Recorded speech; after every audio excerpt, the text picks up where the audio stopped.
The X Factor. In fact, he won the Sex Series in 2009 when he was only 17 years old. He is Joe McElderry, and he's currently on a UK tour and joins me on the phone this evening. Alright, Joe, thanks for speaking to us this evening. Pleasure, how are you? Very good, thank you very much. You're going to be performing at the Hazlitt Theatre in Maidstone next month. It's going to be the 8th of March, so that's next Sunday. Do you still get nervous? 100%. I think, especially on a tour, more so than I suppose anything else that I do, because your tour is like just, it's you. You know what I mean? There's nothing to hide behind.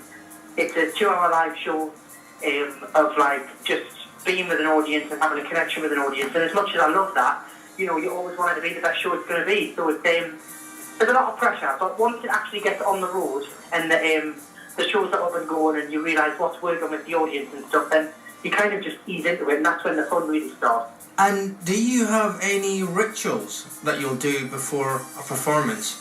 Like, do you have to make sure you're wearing special pants before you go out? And do you have special pants? I don't have special pants.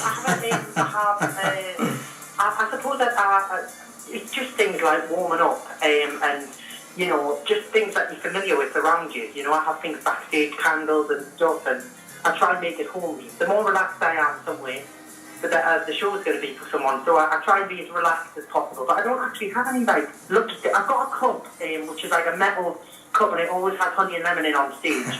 And that's been on quite a few tours with us. So I suppose that always is there. And if I don't have that, then I feel a bit funny. And I also actually come to think that I never like going on stage without spraying aftershave. Oh, really? If I haven't sprayed aftershave, I feel like the show's going to go wrong, which sounds really stupid, but it's kind of like I always like to smell nice. Well, that's not a bad thing, to be honest. And also, when you're backstage, just before you go on, is there lots of people around you, or is it quite a solitary moment for you? I have lots of people around us. Obviously, you have the band, the crew that work on the shows. I have a lot of family that come along and join in and help on the road. I have management there. Yeah, it's quite a big family atmosphere, which is nice. I tend to like pace the corridors with nerves before I do it, and I like to chat. I chat and ask loads of questions and check everything's going right and stuff. So I like to have people around to kind of bounce off and get rid of the nerves. And when it comes to planning the set and the songs that you're going to perform, would you sit somewhere beforehand? This is when you're planning the show. Do you just sit somewhere quiet beforehand and just write down a list of songs? This year's show is called The Evolution Tour. It's kind of all about how our musically evolved and where it all started, obviously, with X Factor and stuff. So it's going to kind of go through, I suppose, the motions of that. So that, in a way, makes the set list quite easy because you have, like, a kind of a story plot to follow. But at the same time, it takes months of planning. And I have a set list all ready to go, and then all of a sudden, something else pops in my head and it changes the whole set list. So it's not really until you get with the band and you really hear all the songs in order when you actually realise what's going to work or not. And sometimes that even changes after the first 5 shows because you put a song in that you think the audience are going to love and it doesn't really get a good reaction, and then you put something in that you don't really think they're going to like and it ends up being the best reaction. So you can never really test anything until you're in front of an audience. Now, when you come to Maidstone, you're going to be doing an acoustic set. Yes. Does that make a difference to the type of songs you'll do? 100%. It gives the show a completely different feel because obviously you strip back a lot of the heavily produced songs, and also I try and make those shows like almost like people are sitting in a living room listening to it, you know, to a performer. Because I think when you've just got piano and keys, it makes it so intimate. You know, there's no way to hide, and I try and make it like really relaxed, and I try and give people probably a bit more personally than you would in kind of a big band show, because obviously you're hidden a lot behind the production and the quick changes and stuff. But then when you're actually there, and you're just sitting on a stool and you can just sing for 2 hours. It's a completely different feel. Now, it's been, 5 years since you won X Factor? Yeah. What's it like when you're in that big show like that? For 15, I don't know how many, say 15 weeks in a row, you're in everyone's living room, then it's the final, and then it's over.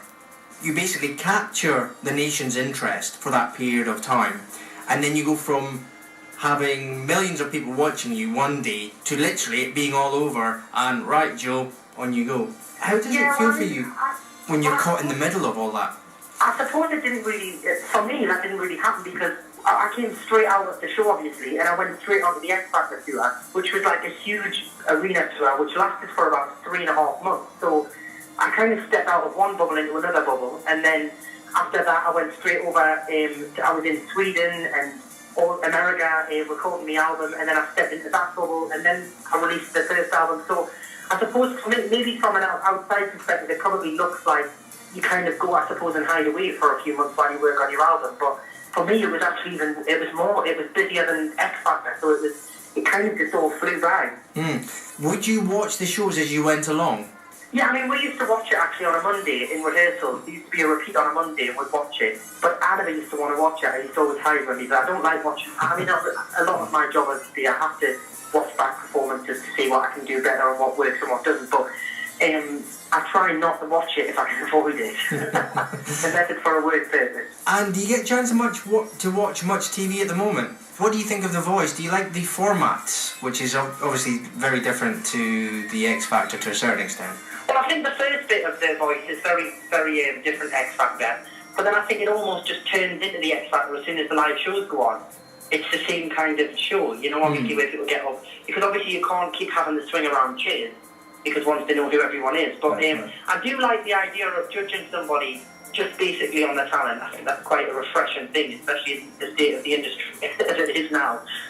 And why do you think, for example, people from The Voice, I can't remember any of the people from The Voice. In fact, the people who've made it and who've won The Voice don't seem to have managed to bring out any best-selling singles or albums. Why do you think that is? I don't know, you know, I think the music industry itself is a very, very tough industry to survive in. You know, I mean, along the way I've had moments where you think, oh my God, what am I going to do now? What's going on here? And that's the nature of the industry. No matter how, I think no matter how famous or how successful you are, or whatever level you're working on in the music industry, it happens to the best of performers. And I think it's just a difficult industry. It's a fast-changing industry. And a lot of it is obviously down to hard work and commitment and obviously having a low fan base. And a lot of it's luck of the draw as well, you know. It is a tough industry. I mean, if you love it and you're passionate about it, then I think you can get through that. But I think it is a tough industry. But I enjoy what I do, so I don't see it as a negative. A couple of questions just to finish off, quick questions. What's your most prized possession? Oh God, that's a good question. I don't know actually. What do you cherish the most? I suppose my house. I absolutely love my house. It's my little haven when I'm not working. So maybe my house, yeah. What advice would the 23-year-old Joe say to the 17-year-old Joe who was just about to start the X Factor? Not to worry so much and just go with the flow and see what happens. And finally, what temptation do you wish you could resist? Temptation? That you wish you could resist? Junk food. Yeah, same with me. Everybody wishes that, I'm sure. Now, Joe will be performing at the Hazlitt Theatre next month on the 8th of March. For tickets, you can go to parkwoodtheatres.co.uk, then just click on the link for Hazlitt Theatre. Also, Joe has a website. His Joe McElderry website is joemcElderryofficial.com. There you can find a list of all the places he's going to be visiting and also more information about buying tickets to his visit next month to Maidstone. And thank you very much, and thanks for your time. And we look forward to hearing your acoustic set when you come over. Thank you very much. All right, Joe.